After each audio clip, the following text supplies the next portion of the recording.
May bisita ako, guys. Siyempre. Si Jeremiah Ong. Ayan si Jeremiah Ong. Yun. Bakit? Jeremiah Ong, patingin mo na Jeremiah Ong. Yeah. Jeremiah Ong. Hindi nga si Jeremy. Sino ka, ga? Si Beam. Binibisita mo si Inay? Oo. Yan, binibisita niya si Inay. Siya ay ano? Siya ay anak ng kapatid ni Inay. Binibisita niya dito. Salamat Yan. kay Bimbi. Yan. Ikaw nga, anong tawag mo sa kanya? Pamangkin? Oh. Pamangkin ni Inay. Mahabi. Binisita niya si Inay, guys. Yan. Magkapatid ang magulang niya. Salamat naman kay Bimbi. Yan. Mangingitim ka na, Bim. Ha? Mangingitim ka na. Baka nga. Hindi ka nga nangingitim. Nakalimutan ko magpaalam. Ay, Ano? Ano? sabi ko yun, dyan lang yung napabot dito. Nagawa lang naalala ko sabi nila, ba't di ka pa dumaan kagabi? Oo nga.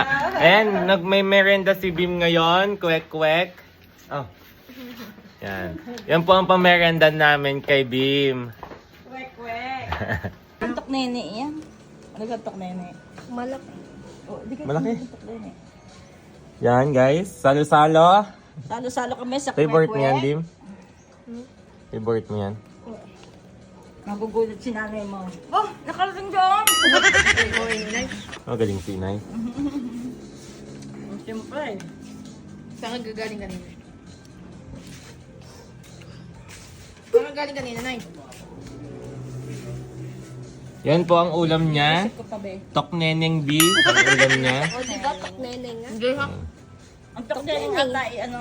Tokneneng. Tokneneng Hindi, B. malaki. Dugo daw. Bim, dahil grounded ka, kukunin ng mami mo ang susi ng kotse mo. Para hindi... Nasaan ang kotse ni Bim? Bakit ka magiging ground? So guys, ito po ang kotse ni Bim. Yan ang kotse ni Bim. Kukunin ng kanyang mami ang susi para hindi siya nakakapaglagalan. Hindi nga Ipapadala ka susi. daw sa sa Amerika. Tumakas ka ulit. Ano na? Yan. Iangkas mo si Inay. Ay, Iangkas mo si Inay. hindi ko kaya. Hindi mo kaya. Aangkas ka, Nay. Ba hindi, sa taas na yan. Mahulog. Wala sasakyan. Maalam ka magmaneho niya, Nay? Hindi. Magbike ka nga, Nay. Hindi nga, ang laki. Iangkas mo si Inay. Hindi ko kaya. Hindi. Yun. Ba't hindi? Jeremiah Ong. Ala, hindi. Oh. Sino guys? Jeremiah Ong. Tingin mo na.